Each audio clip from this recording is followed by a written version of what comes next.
মারার গুণ তো মদিনার গুণ না, গালি দেওয়ার গুণ তো মদিনার নবীর গুণ না, গালি না দেওয়া মদিনার গুণ। লাথি না দিয়া বুকে লাগাবি মদিনার আদর্শ। এই জমিনে জান্নাতের টিকিট পেয়েছেন 10 জন সাহাবা। আবু বকর জান্নাতের টিকিট পেয়ে মরণ পর্যন্ত শুধু কান্নার আওয়াজ। আমি আল্লাহর আদালতে কেমনে দাঁড়াবো, কেমনে হিসাব দিব। ওমর কাঁদতেছেন, উসমান কাঁদতেছেন, ওই অন্ধকার কবরে আমি কেমনে একা থাকবো। হযরত আলী কাঁদতেছেন, রাতের গভীরে কান্নার আওয়াজ। নবী কান লাগাইয়া নজর করে দেখেন আবু বকর তাহাজ্জুদে কান্না করে। এরে পর্দার আড়ালের আম্মা জানেরা, এরে আম্মা জান, ওই জাহান্নামী নারী এমন কোন গুনাহ নাই করে নাই। রাস্তা দিয়া চলতেছেন, হঠাৎ করে নজর করে দেখে রাস্তার কিনারা একটা কুকুর পানির পিপাসায় জিহ্বা বের করে কাঁদতেছে। জাহান্নামী গুনাহগার নারীটার অন্তরে মায়া হলো, দৌড়াইয়া গেল পানি আনার জন্য, কিন্তু কোনো পাত্র নাই। ওই গুনাহগার নারীটার পায়ে ছিল চামড়ার মোজা, মোজাটা খুলে পানি নিচে, হাতের নাগালে পায় না, মাথায় ছিল ওড়না লাগানো। ওড়নার মাথা মোজার সাথে গিরা লাগাইয়া এরপরে পুপের থেকে পানি উঠাইয়া কুকুরকে পান করাইয়া দিল। সাথে সাথে গাইবি আওয়াজ, মদিনার নবী বলেন, ও সাহাবায়ে কেরাম শুনো, এত বড় গুনাহগার বান্দিটা শুধু কুকুরকে পানি পান করাইলো আমার আল্লাহর মহব্বতের জন্য। পানিটা পান করানোর সাথে সাথে গাইবি আওয়াজ, ও জাহান্নামী গুনাহগার, তোর জীবনের সব গুনাহ মাফ করে দেওয়া হলো। আজ আমার সমাজে হাজারো মুসলমান নামাজ কায়েম করে, নামাজ পড়ে, অথচ গুনাহ ছাড়ে না।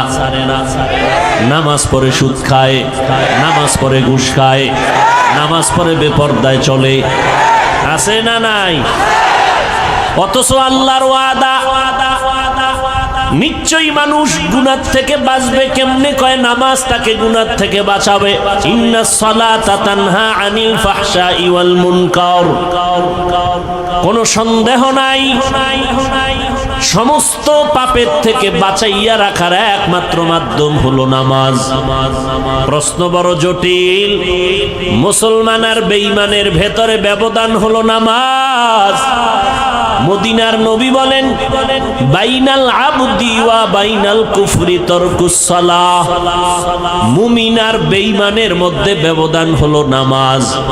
বেঈমানেরা নামাজ পড়ে না, মুমিনেরা নামাজ ছাড়ে না। প্রশ্ন বড় জটিল। মুসলমান কেন নামাজ পড়ে না? নামাজিরা কেন গুনাহ ছাড়ে না? মুসলমান কেন নামাজ পড়ে না? নামাজি বান্দা কেন গুনাহ ছাড়ে না? নামাজ পড়বে, গুনাহ থেকে বাঁচবে, কিন্তু নামাজ পড়িয়া মিথ্যা কথা বলবে কেন? নব মুসলিম রহমাতুল লিল আলামিনের হাতে একজন নব মুসলিম নতুন মুসলমান হলো। নবীজি বললেন, ঈমান আনার পর প্রথম দায়িত্ব আপনার নামাজ আদায় করবেন। নব মুসলিম নামাজ আদায় করা শুরু করলো। কিছুদিন পর নবীর কাছে অভিযোগ দিলেন ভিন্ন কয়েকজন সাহাবা, পয়গম্বর, অমুক নব মুসলিম নামাজ পড়িয়া বাইরে গিয়া গুনাহ করে। নবীজির আদত, কোন অভিযোগ শুনলেই কোনো আওয়াজ দিতেন না। একবার বলার পরে, দুইবার বলার পরে, তিনবার বলার পরে নবী তার জবাব দিতেন। একবার অভিযোগ দিলেন, কোনো আওয়াজ নাই। দ্বিতীয়বার আবার অভিযোগ দিলেন, কিছুদিন পরে এবারও কোনো আওয়াজ নাই। এই মোবাইল বড়দোয়া দেব তোদের জন্য, দিলে কিন্তু সাইজ হয়ে যাবে। কারণ আমার আমিন কবুল না হইলেও এই ময়দানে বহু আমিন কবুল হনেওয়ালা লোক আছে। গুনাহ ছাড়বি না? তোর বাপের লাগে মান্নত করে আইছো যে আকাম কইরা জাহান্নামে যাবি, এতবার বলার পরেও কি লজ্জা হবে না?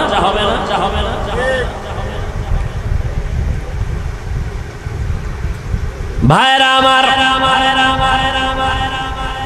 ছোট ছোট বাচ্চার হাতে মোবাইল, এর মা এর বাবা বলে দায়িত্বশীল মা বাবা সন্তানকে ধ্বংস করার জন্য আর কি দরকার?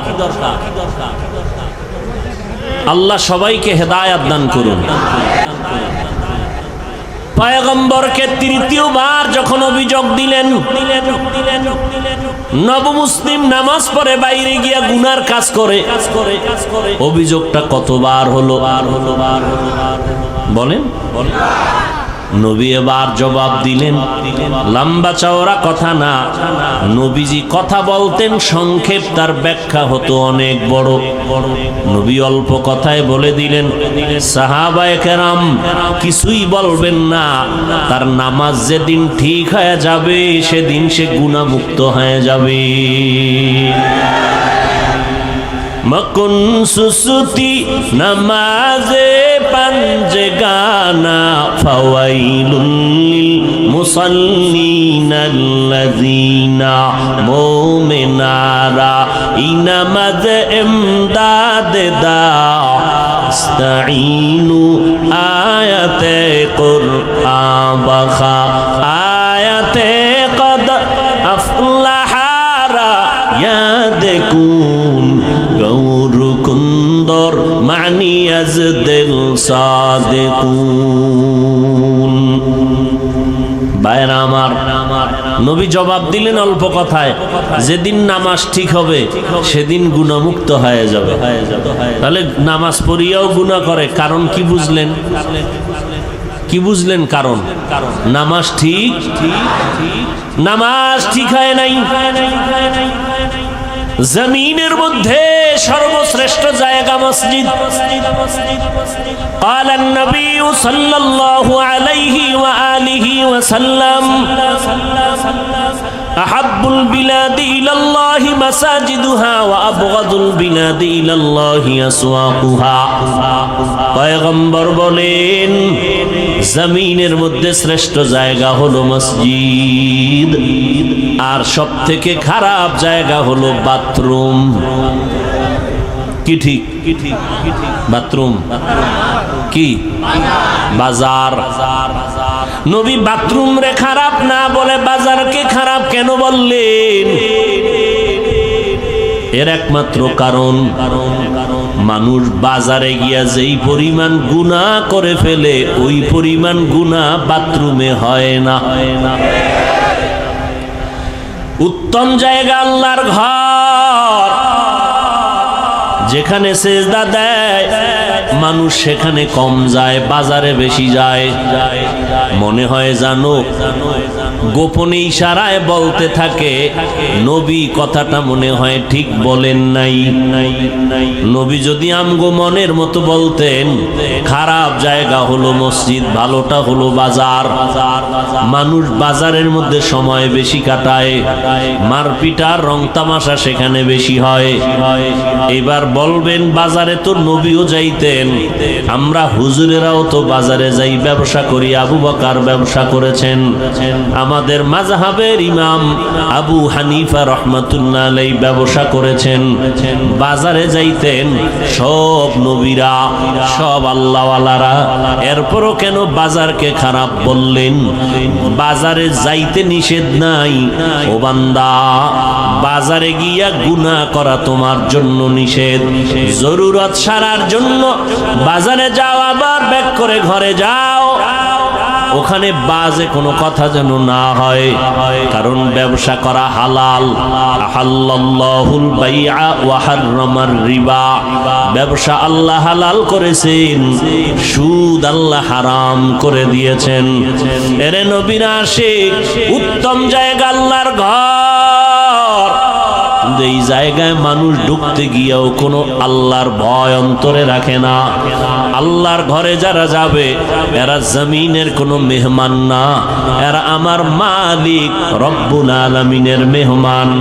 এমপি সাহেব ডাকলে মানুষ কত সুন্দর সজ্জিত হইয়া এমপি সাহেবের ডাকে সাড়া দেয়। ও মানুষ, আপন কোনো আত্মীয়র বাড়ি গেলে পুরান জামা বাদ দিয়া নতুন ড্রেস পরিয়া যায়। আমার আল্লাহর বাড়ি নামাজে যারা যাও, তোমরা গেঞ্জি পরে যাও কেন? ময়লা জামা নিয়ে যাও কেন?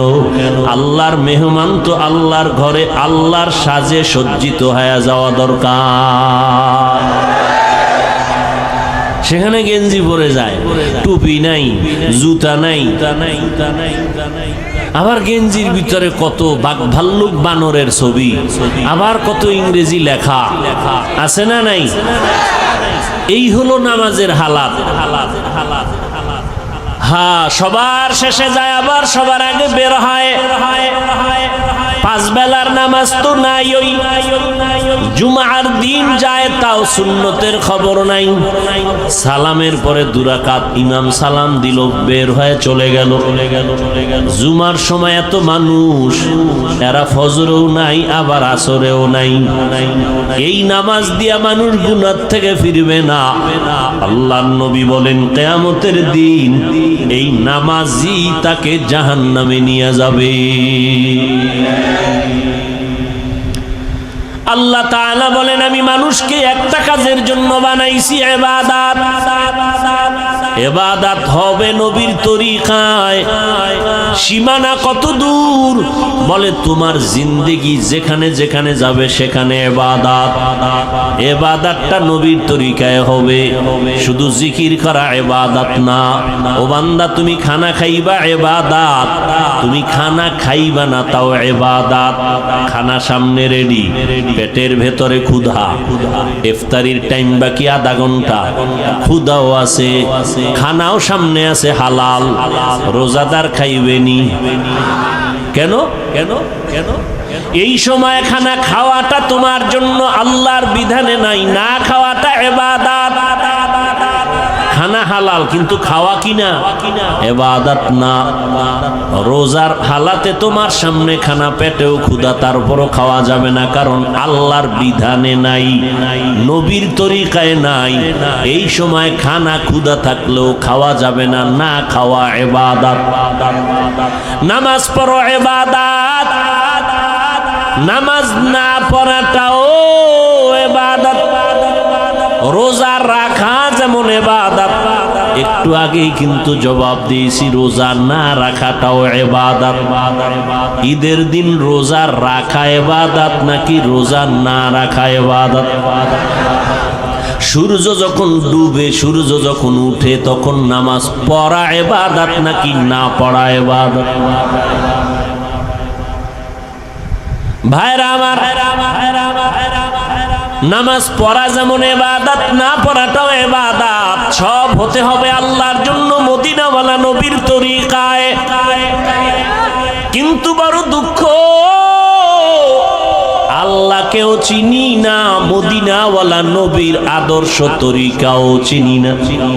এখন আমরা কেমনে ইবাদত করব, সিস্টেম কেমনে জানবো? মদিনার নবী এক ঠিকানা দিয়া গেছেন, ওই ঠিকানায় গেলে ইবাদত শিখবা, তরিকাও পাইবা। ওই ঠিকানার নাম হলো উলামায়ে আহলে হকের সোহবত।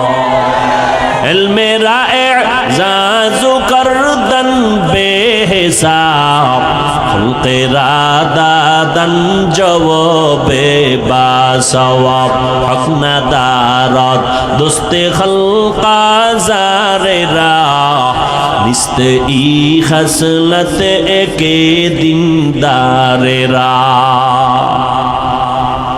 আল্লাহর জন্য ইবাদত করো, অল্প হলেও নাজাতের জন্য যথেষ্ট। আল্লাহ বেশি আমলের জন্য তোমাকে টাইট করেন নাই, তাকিদ দেন নাই, বরং আল্লাহ কোরআনের এক জায়গায় বলেন, আল্লাযী খালাকাল মাউতা ওয়াল হায়াতা লিয়াবলুয়াকুম আইয়ুকুম আহসানু আমালা।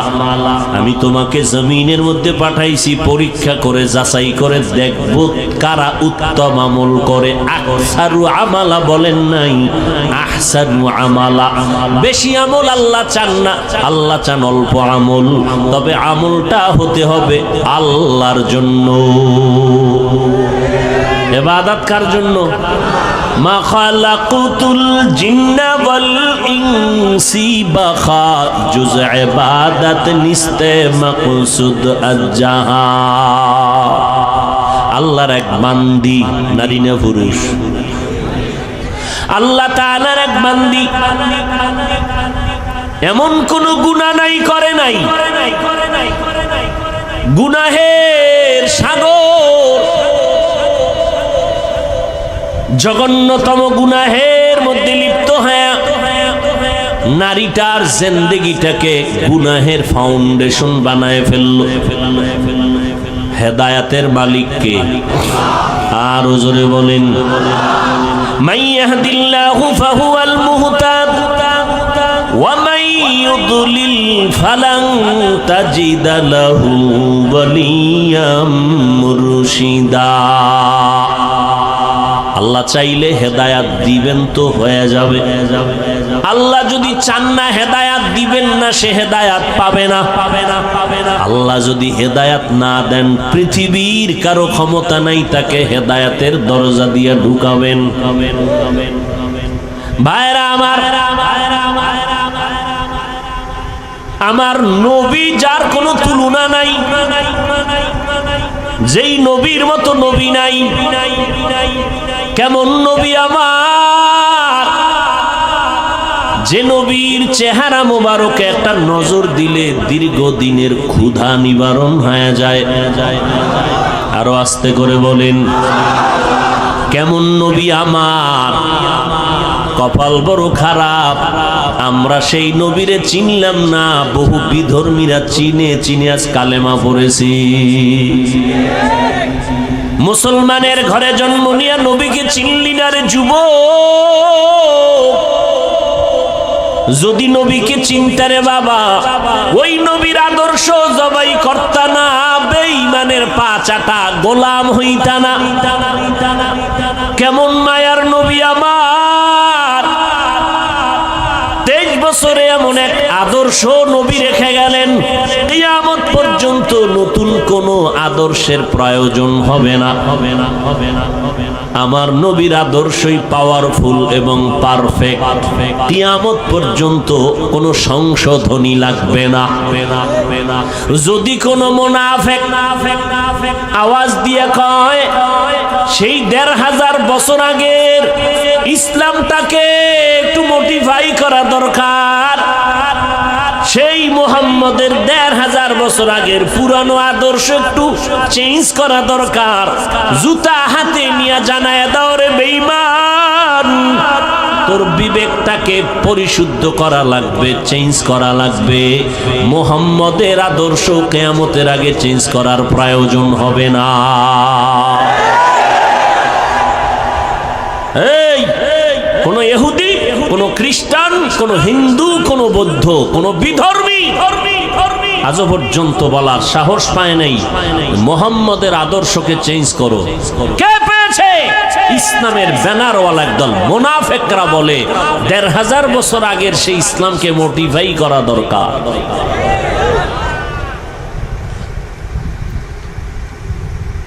এদের থেকে খুব সাবধান। ওই নবীর আদর্শ এত পাওয়ারফুল এবং পারফেক্ট, 1500 বছর পর আজও সেই নবীর আদর্শের কারণে এত গরমের মধ্যেও হাজার হাজার মানুষ বসে আছেন। টাকার লোভ নাই, খাওয়ানোর কোনো ফিকির নাই, বসার জায়গাও ভালো না। কোন এমপি সাহেব এতগুলো মানুষ যদি এক জায়গায় বসায় রাখতে চাইতেন, আসা যাওয়ার অগ্রিম গাড়ি ভাড়া দিতে হতো, ঠিক নেই? বসার জন্য ভিআইপি ব্যবস্থাপনা, এরপরে ফাঁকে ফাঁকে নাস্তা না হয় চেয়ারের বাড়ি, এরপরে নিয়ন্ত্রণের জন্য কত আইন শৃঙ্খলা বাহিনী। কিন্তু তাকাইয়া দেখো এতগুলো মানুষ এখানে বসছে, আসা যাওয়ার ভাড়া দেওয়া হয়েছে, বরং ফাঁকে দিয়া কিছু টাকা রেখেও দিল দ্বীনের নিসবতে দান হিসাবে। অনেক আবেগওয়ালা মুমিন পুরা টাকা দিয়া দিয়েছে দ্বীনের জন্য, প্রয়োজনে হেঁটে হেঁটে ঘরে যাবে। বসার ভিআইপি ব্যবস্থা, কথা বলেন না কেন? অনেকে দাঁড়ানো, বসার কোনো জায়গা নাই। কে ধনী, কে গরিব, কে শিক্ষিত, কে মূর্খ, কোনো ভেদাভেদ নাই। ফাঁকে ফাঁকে কোনো পানীয় নাস্তার আয়োজন, নিয়ন্ত্রণের জন্য কোনো আইন শৃঙ্খলা বাহিনী। এতগুলো মানুষ র‍্যাব, আর্মি, পুলিশ, বিডিআর দিয়াও নিয়ন্ত্রণে রাখা যায় না। আর এতগুলো মানুষ, বসার কাইফিয়াত নাই, জায়গা সুন্দর না, খানারও আয়োজন নাই, টাকারও কোনো ব্যবস্থা নাই, যাবে কেমনে ঘরে তারও কোনো চিন্তা নাই, চুপচাপ বসে আছে। একটু চিন্তা করা দরকার, এটাকে কেউ না কেউ পেছন থেকে নিয়ন্ত্রণ না করলে তো হয় না। যিনি কুদরতের দ্বারা নিয়ন্ত্রণ করেন তিনি আমার আল্লাহ। ওই আল্লাহকে এখনো চিনো না রে যুবক? কই আজকে এত দুশ্মন সারা দুনিয়া জুড়ে?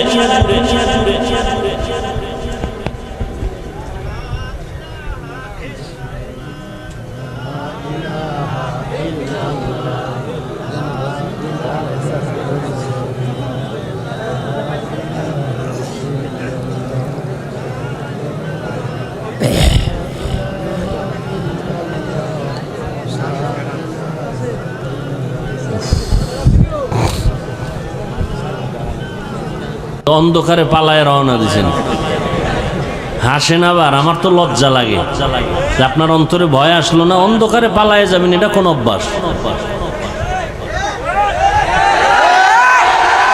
ঠিক বে ঠিক বুঝে বইলেন, বদনাম কিন্তু আপনাদেরই। ভাইরা আমার, সারা পৃথিবী জুড়ে এত দুশ্মন, ইহুদি বেঈমান সব বিধর্মীরা চায় কোরআনের আওয়াজ বন্ধ হয়ে যাক, মাদ্রাসা বন্ধ হয়ে যাক, ওয়াজ মাহফিলের মাইকের আওয়াজ বন্ধ করো, শব্দ দূষণ। এইভাবে যুগে যুগে ওরা ষড়যন্ত্র করলো, হাজারো মাদ্রাসা বন্ধ করে দিল, আলেমরে জবাই করলো, ফাঁসির মঞ্চে ঝুলাইলো। এখনো অপচেষ্টা কম করে না কোরআনের আওয়াজ বন্ধ করার জন্য। অথচ আমরা তাদের বিরোধী শক্তি না, আমরা বিরুদ্ধে বলি না। এতক্ষণ বয়ান করলাম, আরো করি, করতেছি, করব। কই হিন্দুদের বিরুদ্ধে বলি নাই, খ্রিস্টানের বিরুদ্ধে বলি নাই, ইহুদির বিরুদ্ধে বলি নাই, বৌদ্ধদের বিরুদ্ধে বলি নাই। এমনকি আমাদের ভেতরগত মুসলমানের ভেতরে কত দল আর কত মত। পাঁচকল্লি টুপি মাথায় দিয়ে বয়ান করতেছি, কোনদিন ভিন্ন টুপিওয়ালার বিরুদ্ধে বলি নাই। অথচ তাদের কাছে একটু জিজ্ঞাসা করতে মনে চায়, তুমি আমার সাদা টুপির বিরোধিতা কেন করো? কওমি মাদ্রাসায় লেখাপড়া করলাম, আজ পর্যন্ত আলিয়ার বিরুদ্ধে বলি নাই, স্কুল কলেজের বিরুদ্ধে বলি নাই। তাদেরকে জিজ্ঞাসা করতে মনে চায়, হযরতের আপনারা কওমির বিরোধিতা কেন করেন? তাবলীগের সমর্থন করি, কোনদিন তাবলীগ যারা করে না গালি দেই না, হিংসা করি না, দেখলে সালাম দেওয়ার চেষ্টা করি। জিজ্ঞাসা করতে মনে চায়, আপনি কেন তাবলীগের বিরোধিতা করেন? ইয়া নবী সালামু আলাইকা বলিয়া যারা দাঁড়াইয়া নবীরে টান দিয়া মদিনার থেকে নিজের বুকের সাথে নিয়ে আসেন স্টেজে, আমরা গালিও দেই না, হিংসাও করি না, দেখলে সালাম দেই। কিন্তু জিজ্ঞাসা করতে মনে চায়, আমরা যারা ইয়া নবী সালামু আলাইকা বলি না, আপনাকেও খারাপ জানি না, আপনি কেন আমাকে খারাপ জানেন? এত বয়ান করি, একটা ইচ্ছা করে কাউকে আঘাত করার মূলক কোনো কথা বলি না। দুই একটা কথা যদি অনিচ্ছায় হয়ে যায়, আল্লাহর কাছে বারবার ক্ষমা চাই। বয়ানের শেষে মোনাজাতে তওবা করি, ক্ষমা চাই। কারণ যে যেই লাইনেই হই না কেন, এখানে কত লাইনের মানুষ, কেউ সাদা টুপি, কেউ কালো টুপি, কেউ বসে নবীরে সালাম দেয়, দরুদ পড়ে, কেউ দাঁড়ানো, কেউ কওমি, কেউ আলিয়া, কেউ চরমনাই, কেউ তাবলিগ, আছে না? কিন্তু আমাদের দিলের তামান্না এবং অন্তর বড়, আমরা সব কথার একটা কথা দিয়ে দিলটারে সান্ত্বনা দেই। কে চরমনাই, কে উজানি, কে বাহাদুরপুর, কে নানুপুর, কে তাবলিগ, কে কোন দলের মানুষ, কে কোন টুপি পরে জানার দরকার পড়ে না। আমগো জানার একটাই পর দরকার হলো, আমরা যে যেই লাইনে থাকি আমরা সবাই আল্লাহর গোলাম, মদিনাওয়ালা নবীর উম্মত, মুসলমান। কি অন্তরে জায়গা দিতে মন চায় না? না, কি পরিমাণ অন্তর লইয়া ঘুরেন যে আমগো মতো বান্দারে দেখলেই চান্দি গরম। কি অন্তর এত ছোট কেন? পুঁটি মাছ খান না? বড় মাছ খাবেন, মাছের মাথা খাবেন, দিল বড় হবে। আমি পাঁচকল্লি মাথায় দিয়ে আপনাকে তো গালি দিই নাই, আপনার গালি কেন? ও গালি দেওয়া সুন্নত না? কি আপনার পীর সাহেবের সুন্নত না মদিনার সুন্নত? এরে যুবক, অন্তরটাকে বড় বানা, মানুষের বুকে লাগানোর গুণটা অর্জন কর। লাথি মারার গুণ তো মদিনার গুণ না, গালি দেওয়ার গুণ তো মদিনার নবীর গুণ না, গালি না দেওয়া মদিনার গুণ। লাথি না দিয়া বুকে লাগাবি মদিনার আদর্শ। যদি বান্দার দিলটা নরম থাকে, আলহামদুলিল্লাহ, গরম থাকলে বেশি বেশি রোজা রাখো, মদিনার নবীর উপরে দরুদ পড়ো, দিল ঠান্ডা হয়ে যাবে। দরুদ পড়লে কি জেলাভি লাগবে? এটা কোন কথা? হাঁটতে, চলতে, উঠতে, বসতে সব সময় নবীর দরুদ পড়ো। দরুদ কম হবে না বেশি? দরুদ পড়লে কি দাঁড়াইতে হইব? তাহলে ঘুমাবাও দাঁড়াইয়া। কেউ যদি বিছানায় শুয়া শুয়া দরুদ পড়ে সওয়াব হবে না গুনাহ? যত পারো দরুদ পড়ো। এরপরেও মা বাবা সন্তানের মাঝে ঘরের ভিতরে তর্ক হয়নি। এই যুবকেরা সোজা হ, দিল সোজা কর, তোর মাথা সোজা করতে কই নেই। ঘরের ভিতরে সন্তান মা বাবার ভিতরে, ঘরের ভিতরে বসে তর্ক হয়নি। তর্ক হইলে কি সন্তানেরা ফেসবুকে লেখে বাবার বিরুদ্ধে, মায়ের বিরুদ্ধে, মাইক লাগায়। তা চারোদিকে দুশ্মন আর দুশ্মন, ক্যামেরা ফিট করা সাংবাদিক, গোপন হলুদ সাংবাদিক, দোষ পাইলে তিলেরে তাল বানাবে। আমরা বিতর্গত যদি টুকটাক দ্বন্দ্ব হয়, এটা ফেসবুকে লেখো কেন? ও তোমার লজ্জা নাই, এই কারণে। তো লজ্জাপতি গাছ আছে আমগো কুয়াকাটা আছে। হ্যাঁ, এই গাছের শিকড় খাও দুইয়া দুইয়া। পয়গম্বর বলেন লা ঈমানা লিমান লা হায়া আলা। আল্লাহর কসম, আমার সোনার বাংলাদেশে নাস্তিক আছে হাতে গোনা কয়েকটা, বেশি মাদ্রাসা কম। পীর মুরিদি, মুসলমান, মসজিদ, আলেম ওলামা, ছাত্র। আমাদের সামনে কথা বলতে হলে তো অনুমতি নেওয়া দরকার ছিল, কথা ঠিক না? আমরা কেন দুর্বল? একমাত্র কারণ আমাদের ভেতরে একতাবদ্ধতা নাই। এটাই ইহুদির চূড়ান্ত slogan, divided and rule policy. একটা জাতিকে ধ্বংস করে দেওয়ার জন্য দলে দলে বিভক্ত করে দাও। আর না, আজকে আমরা যদি আল্লাহর গোলাম, রসুলের উম্মত, মদিনার নবীর আশেক মুসলমান হিসাবে এক ব্যানারে থাকতাম, এই সোনার বাংলায় টুপিওয়ালাদের সামনে কথা বলতে হলে অনুমতি নিতে হতো। কিন্তু টুপিওয়ালার বিরোধিতা হিন্দু করবে কখন? তুমি তো করতেছো। ইমামের পিছনে নামাজ পড়া বাইরে গিয়া ইমামের বিরোধিতা করে, এরকম মুসলমান আশেক নাই। কিতনা বড় নিমক হারাম। আবার বাবা এমর লেখা হুজুর আইয়েন একটু দোয়া ভরেন।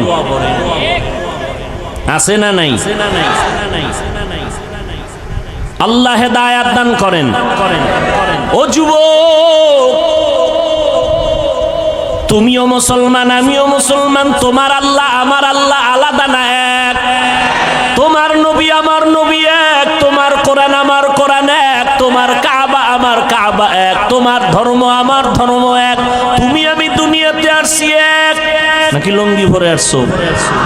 বিদায় বেলাও সিস্টেম হবে এক, কাফন হবে কয়টা? কথা কয় না। কালার হবে আলাদা, তাবলিগলাদের কাফনের কালার আলাদা। এই দেশে নামদারি সুন্নি যারা, তাদের কাফনের কালার হবে আলাদা, কালো। কাফনের সংখ্যা 3টে, কালারও সবার এক। কে তাবলিগ, কে চরমনাই, কে ওয়াহাবি, কে সুন্নি, কে কওমি, কে আলিয়া, কে আওয়ামী লীগ, কে বিএমপি, কে এমপি, কে মন্ত্রী, কে ধনী, কে গরিব, কে মাওলানা, কে মুফতি, কে বক্তা, কে শ্রোতা। কাফনের ভিতরে যেদিন ঢুকবি সেদিন দেখবি বাহাদুরি আর সে। কাফনের উপরে লেখা থাকবে পিসা হুজুরের লাশ। হ্যাঁ, শেষ বাহাদুরি, সব শেষ। কাফনে ঢুকছো, কার লাশটা ফকিন্নির, কারটা ধনির, কোন লেখা আছে? এবার কবরের সাইজও হবে এক। কবরের মধ্যে রেখে মাটি পাড়াইয়া দিবে, শুধু পীর সাহেবের সাথে একটা মাইক লাগানো থাকবে, টেলিফোনের যোগাযোগ করবে। কবরের ভিতরে একটা ব্লুটুথ সিস্টেমের মেশিন থাকবে যোগাযোগের জন্য। হ্যাঁ, সব কবরের সাইজও সমান। মাটি দিয়া যখন সবাই বিদায় হবে, 2জন ফেরেশতা সবার কবরে আসবে। পীর সাহেবের যেই প্রশ্ন করবে, মুরিদেরও সেই একই প্রশ্ন করবে। হিন্দু বৌদ্ধ খ্রিস্টান সবার বেলায় প্রশ্ন 3টা, সব একই প্রশ্ন, কমন প্রশ্ন। রবের পরিচয় দাও, ধর্মের পরিচয় দাও, রাহমাতুল লিল আলামিনের পরিচয় দাও। তুমি কয় টাকার মালিক, কত এলেম ওয়ালা, জানার দরকার। প্রশ্ন 3টা। পরীক্ষা চলতেছে না ছেলেরা এখন? ও যুবক, দুনিয়ার পরীক্ষার প্রশ্নপত্র ফাঁস হইয়া গেলে আগুন জ্বলে সবার অন্তরে। প্রশ্নপত্র ফাঁস হয়ে গেল, পরীক্ষার মান দুর্বল হয়ে গেছে। আমার মাওলার সিস্টেমটা কি তাকায় দেখ রে যুবক। আমার আল্লাহ কবরের 3টা প্রশ্ন ফাঁস করে দিলেন। 3 প্রশ্ন সবাই জানায় দিলেন, আল্লাহ জানায় দিলেন। ও হিন্দু, তোমারও 3 প্রশ্ন, মুসলমান তোমারও 3 প্রশ্ন। প্রশ্ন 3টাই সমান।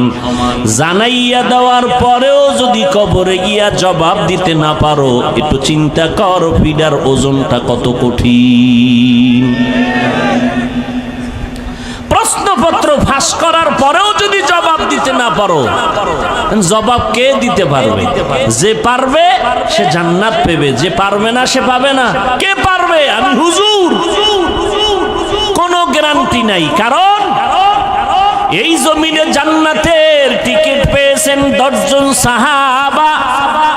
আবু বকর জান্নাতের টিকিট পেয়ে মরণ পর্যন্ত শুধু কান্নার আওয়াজ।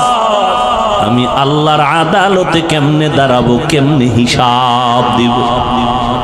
ওমর কাঁদতেছেন, উসমান কাঁদতেছেন, ওই অন্ধকার কবরে আমি কেমনে একা থাকবো। হযরত আলী কাঁদতেছেন, অথচ তাদের নামে জান্নাতের টিকিট রেডি। কয়জন? এই জোরে কও যুবকেরা। রাতের গভীরে কান্নার আওয়াজ, নবী কান লাগাইয়া নজর করে দেখেন আবু বকর তাহাজ্জুদে কান্না করে। জান্নাতের টিকিট পেয়ে যদি কাঁদেন, তো আপনার আমার উপায় কি? ও বাহাদুরেরা, এরে পর্দার আড়ালের আম্মা জানেরা আসেনি? এরে আম্মা জান, ওই জাহান্নামী নারী এমন কোনো গুনাহ নাই, করে নাই। রাস্তা দিয়া চলতেছেন, হঠাৎ করে নজর করে দেখে রাস্তার কিনারায় একটা কুকুর পানির পিপাসায় জিহ্বা বের করে কাঁদতেছে। জাহান্নামী গুনাহগার নারীটার অন্তরে মায়া হলো, দৌড়াইয়া গেল পানি আনার জন্য, কিন্তু কোনো পাত্র নাই। ওই গুনাহগার নারীটার পায়ে ছিল চামড়ার মোজা, মোজাটা খুলে পানি নিচে, হাতের নাগালে পায় না, মাথায় ছিল ওড়না লাগানো।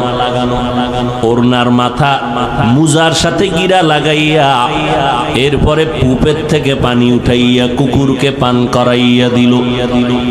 সাথে সাথে গাইবি আওয়াজ, মদিনার নবী বলেন, ও সাহাবায়ে কেরাম শুনো, এত বড় গুনাহগার বান্দিটা শুধু কুকুরকে পানি পান করাইলো আমার আল্লাহর মোহাব্বতের জন্য। পানিটা পান করানোর সাথে সাথে গাইবি আওয়াজ, ও জাহান্নামী গুনাহগার, তোর জীবনের সব গুনাহ মাফ করে দেওয়া হলো। এই জন্য কোন ছোট নেক আমলকে ছোট মনে করে ছেড়ে দিবেন না, কারণ একটা ছোট আমল যদি আল্লাহ কবুল করে দেয় এটাই আপনার জন্য বড় পাওয়া। আবার ছোট গুনাহকে গুনাহ মনে করে করবেন না, কারণ একটা ছোট গুনাহে যদি আল্লাহ ধইরা ফেলায় আপনার জীবন শেষ। আল্লাহর আর একজন বান্দি জীবনভর নেক আমল করেছে, আগের বান্দি জীবনভর গুনাহ করছে, আর এই বান্দি জীবনভর নেক আমল করেছে। মরণের আগে সামান্য একটা অপরাধ করলো, আল্লাহর ভিন্ন একটা মাখলুক একটা বিড়ালকে ঘরের মধ্যে বাইন্দা খাঁচায় আটকায় দিছে, নিজেও খানা দেয় না, বিড়ালটা বাইরে গিয়ে খাবে সেই সুযোগও মহিলাটি দেয় নাই। বিড়ালটা খাঁচায় বসে ধুকে ধুকে না খেয়ে মরে গেল। মদিনার নবী বলেন, ও সাহাবায়ে কেরাম, মহিলার জীবনের এত নেক আমল এই সামান্য একটু অন্যায়ের কারণে আল্লাহ সব আমল বরবাদ করে মহিলাকে জাহান্নামী বানায় দিছে। একটা বিড়ালকে কষ্ট দিলে যদি এই অবস্থা হয়, ও মানুষ, তুমি মানুষ হইয়া মানুষকে কিভাবে কষ্ট দাও? মানুষের ইজ্জত নিয়ে কেমনে তুমি সিনিমিনি করো? মানুষের ইজ্জতের উপরে কেমন হামলা করো? আমার আল্লাহ তো বিচারক আছে, তোমার এত পেরেশানি কেন? সাধারণ মানুষের ইজ্জত নষ্ট করো, সেখানেও কিছুটা চিন্তা করার সুযোগ আছে, কিন্তু আলেমের ইজ্জত নিয়ে যদি টানাটানি করো তোমার উপায় কি হবে রে বাবা? আল্লাহ তাআলা সব কথার একটা শেষ মোহাব্বতের ডাক দিয়া বলে, বান্দা এত কথা শুই না, ভয় পাইস না, আয় তওবার দরজা দিয়া ঢোক। 70 বছর পর্যন্ত যদি গুনাহ করো, তওবার মতো যদি একটু তওবা করে চোখের পানি ছেড়ে দাও, আমি তোর 70 বছরের গুনাহ একটা সেকেন্ডে মাফ করে তোরে পবিত্র বানায় দিব। ও যুবক, ও পর্দার রানের আম্মা জানেরা, কয়দিন আর বাহাদুরি করবেন? আপনারাও মা, নবীদের মাও যারা ছিলেন তারাও মা, সাহাবায়ে কেরামের মাও মা, আপনারাও মা। খাদিজা রাদিয়াল্লাহু আনহা নবীর স্ত্রীও মা, আপনারাও মা। আয়েশা রাদিয়াল্লাহু আনহা নবীর স্ত্রী, আমাদের মা, আপনারাও মা। হাফেজে কোরআনের মাও মা, আপনারাও মা। ও মা, এত সম্মান আল্লাহ দিয়েছেন, নবী দিয়েছেন, ইসলাম দিয়েছেন আপনাদের। আল্লাহর কসম, দুনিয়ার কোন তন্ত্র মন্ত্র যদি নতুন করে নারীদের সম্মান দিতে চায়, কসম করে বলে গেলাম, নারীদের সম্মান হবে না, হবে অপমান।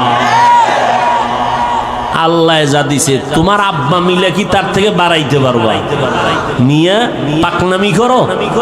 মোবাইলওয়ালা মোবাইল বানাইছে, মোবাইলটা চালাইলে সুস্থ থাকবে কেমনে তার ক্যাটালগ দিয়েছে। গাড়িওয়ালা গাড়ি বানাইয়া গাড়িটা কিভাবে চালাইলে সুস্থ থাকবে তার ক্যাটালগ দিয়েছে। আল্লাহ বানাইছেন মানুষ। আসমান আল্লাহ বানাইলেন আমার জন্য, জমিন আল্লাহ বানাইলেন মানুষের জন্য, সূর্যের আলো আমাদের জন্য, চাঁদের আলো আমাদের জন্য, বাতাস আমাদের জন্য। এগুলো ব্যবহার কেমনে করবি? আমার আল্লাহ ক্যাটালগ দিলেন কোরআন আর আমার নবীর মাধ্যমে। মন গড়া যদি শান্তির স্বপ্ন দেখো, শান্তি হবে না, হবে অপমান আর অশান্তি। এত দুশ্মন, চতুর্মুখী দুশ্মন আমাদের বিরুদ্ধে। বেঈমানেরাও দুশ্মনী করে, ঘরের মধ্যে মুসলমান ব্যানার লাগাইয়াও দুশ্মনী করে। তাবলীগ বন্ধ করে দাও, জিকির বন্ধ করে দাও, অবুক আল্লাহওয়ালারে বন্ধ করে দাও, বায়ান বন্ধ করে দাও। এরকম মুনাফিক আমাদের মাঝে অভাব নাই।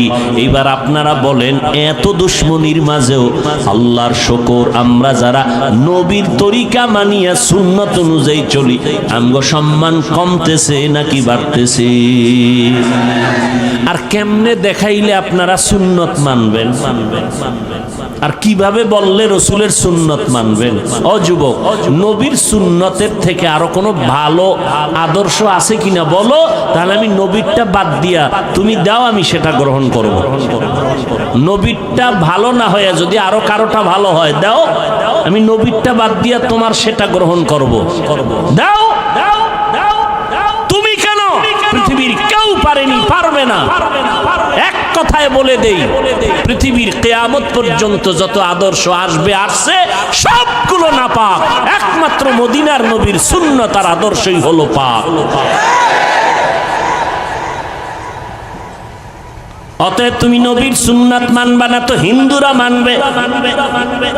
আমার নবীর তরিকা, কেমনে চুল কাটবা, কেমনে চুল রাখবা, নবীর সুন্নাত নাই।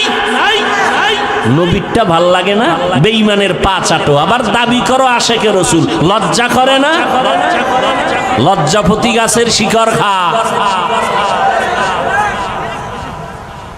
আঙ্গুলের নখগুলো কেমনে রাখবি রে যুবক?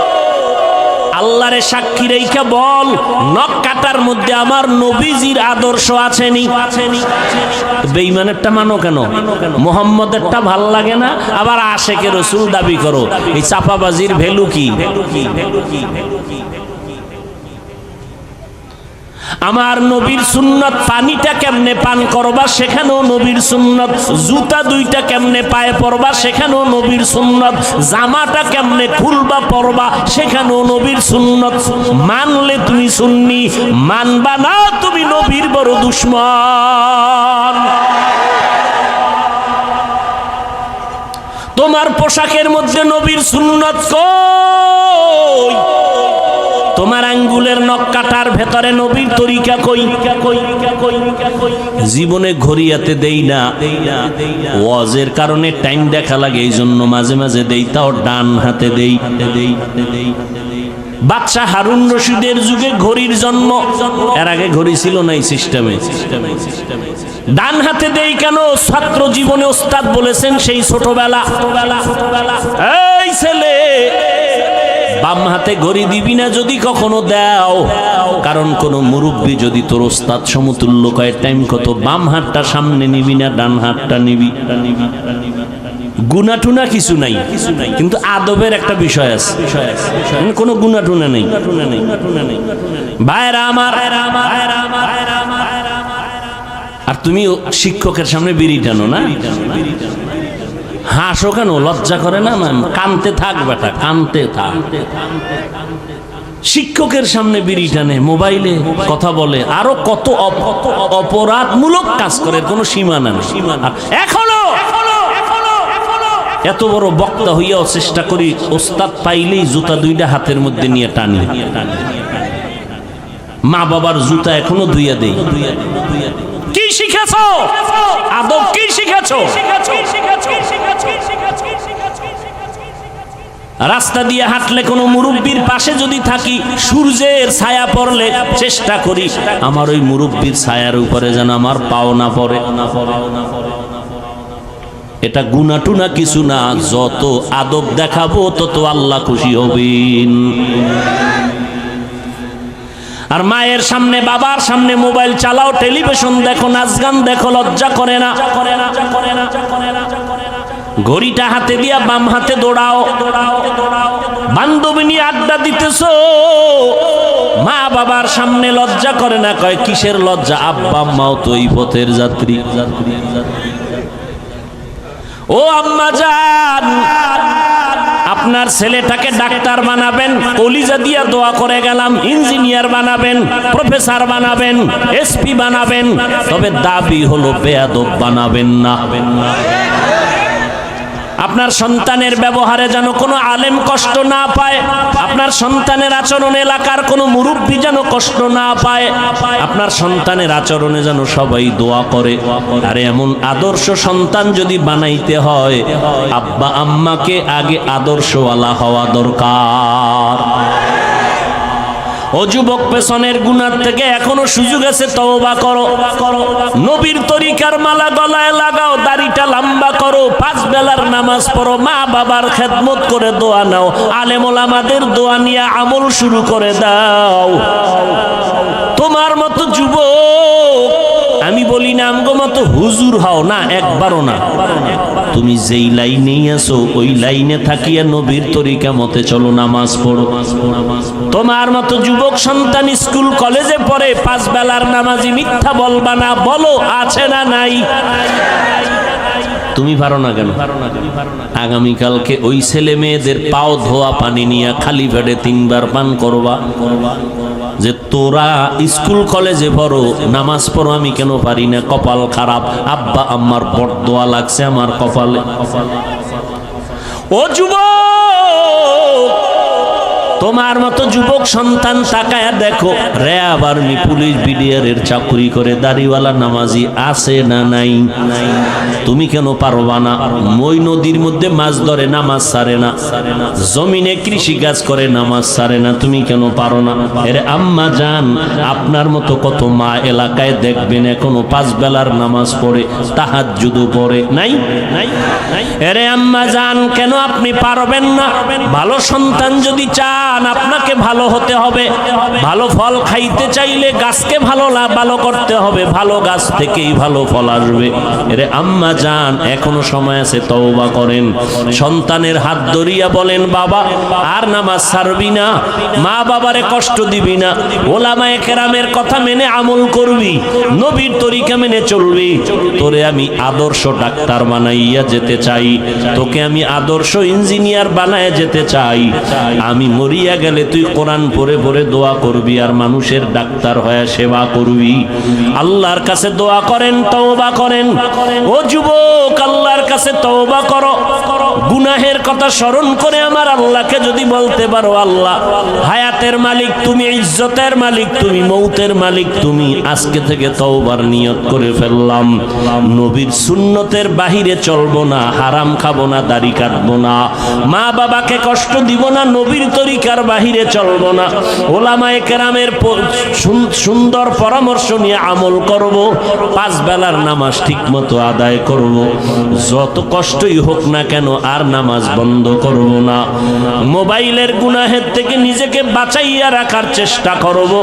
তওবা করার মতো যদি খাঁটি অন্তরে নিয়ত থাকে, আমার আল্লাহ তওবার দরজা দিয়া ডাকতেছেন, বান্দা চোখের পানি ছেড়ে তওবা করো, আমি জীবনের সব গুনাহ মাফ করে দিব। তওবার যদি নিয়ত অন্তরে থাকে, তবে এটাও সত্য কথা, 13টা বছর নবীকে দেখলো, চেহারা দেখলো, বয়ান শুনলো, কালেমা পড়ে নাই আবু জাহাল। আর ওমরের মতো বান্দা নবীর গর্দান কাটার জন্য আসিয়া কালেমা পড়ে মুসলমান হয়ে গেল। এই জমিনেও কিছু মানুষ এমন থাকবে, কাট্টাস পাথরওয়ালা অন্তর নিয়ে ওয়াজে বইসা কান্না করে বিদায় হয়ে তওবা করে যাবে, আর নামাজ ছাড়বে না। আবার ওই আবু জাহাল পাহাড়ের মতো পাথরওয়ালা অন্তর, হাজারো বয়ান শোনার পরেও সে কখনো তওবার নিয়ত করবে না। মন শয়তানের ধোকায় পড়ে বলবে, এত ইবাদত করে কি লাভ, এত সুন্নাত মানিয়া কি লাভ। কপাল পোড়া হইয়া আবার ওয়াজের প্যান্ডেল থেকে বিদায় হবে। তবে যাদের অন্তর তৈরি হয়ে গেছে তওবা করার জন্য, গলায় ছুরি আসলে মরে যাবে আর নামাজ ছাড়বো না, বেপরদায় চলবো না, দাড়ি কাটবো না, মা বাবারে কষ্ট দিব না, নবীর তরিকার বাহিরে চলবো না, ওলামায়ে আহলে হকের পরামর্শ নিয়ে চলবো। তওবা করার মতো যদি কারো নিয়ত হয়, খাঁটি তওবার নিয়তে দুটো হাত আমার আল্লাহকে দেখাইয়া দাও। আয় আল্লাহ, হাতগুলো কবুল করে নেন, তওবা কবুল করে নেন, তওবার উপরে মজবুত হইয়া চলার মতো তৌফিক দান করেন। আমিন। আলহামদুলিল্লাহি রাব্বিল আলামিন। والصلاة والسلام على سيد الأنبياء والمرسلين وعلى آله وأصحابه أجمعين يا أرحم الراحمين يا أرحم الراحمين يا أرحم الراحمين رب ارحمهما كما ربياني صغيرا اللهم إنك عفو كريم تحب العفو فاعف عنا اللهم إنا نسألك رضاك والجنة ونعوذ بك من سخطك والنار اللهم إنا نعوذ بك من البرص والجنون والجذام وسيء الأسقام ও দয়ার মালিক, গুনাহের বোঝা নিয়ে আপনার দরওয়াজায় হাজির। দুনিয়াতে যেদিন আসছিলাম কত পবিত্র, মা বাবা কত আনন্দ করেছিলেন। আজ শয়তানের ধোকায় পড়ে সেই জীবনটাকে গুনার দ্বারা নাপাক করে ফেলেছে। গুনার কারণে আমার হাত নাপাক, আমার চোখ নাপাক, আমার জিহ্বা নাপাক, আমার নাক। আয় আল্লাহ, তওবার নিয়তে হাত তুলিছি, আর গুনাহ করব না রে আল্লাহ। মেহেরবানি করে আমাদের জীবনের গুনাহগুলো মাফ করে দেন আল্লাহ। সারা দুনিয়াবাসীকে মাফ করে দেন, পর্দার আড়ালের মা বোনদের মাফ করে দেন আল্লাহ। সুন্নাতওয়ালা জিন্দেগি আমাদের দান করেন। আয় আল্লাহ, সারা দুনিয়াবাসীকে মাফ করে দেন। বাংলাদেশ শান্তির দেশ বানায় দেন। প্রশাসনিকভাবে যারা কাজ করে দিনদার বানায় দেন। জনপ্রতিনিধির দায়িত্ব যারা পালন করে দিনদার বানায় দেন।